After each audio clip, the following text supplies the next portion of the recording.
ضحكوا عليكي لما قالولك مشروب الشوكولاتة بتاع دفا الشتا اللي بتحبه الأطفال الكيلو منه ب 300 جنيه. اكسبلور ولايك وشير ونبعد عن أذية الغير وتعالوا نعمل الكيلو منه ب 100 جنيه ويلا بينا يا نجوم أول حاجة معايا كوباية من الكاكاو الخام، هنزل فيهم بنص كوباية من اللبن البودرة، كيس كريم شانتيه بس يكون شوكولاتة، ربع كوباية شوكولاتة مبشورة أي نوع انتوا بتحبوه، كمان معلقة من النشا كبيرة، واخر حاجة نص كوباية من السكر البودر، وهقلب من ده على مرندة. عايز اقول لكم الخامات عملت اكتر من كيلو كمان، شايفين الحلاوة والشياكة؟ تعالوا بقى نعمله ونشوف هيعمل ايه.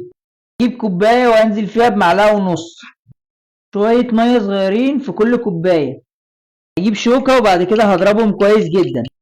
بعد كده هجيب اللبن السخن، واللي مش عايز يحط لبن ممكن يحط مية عادي.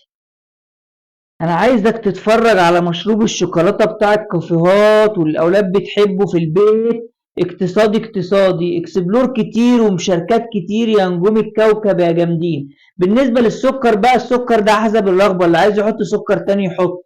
احلى نجوم في الكوكب اقسم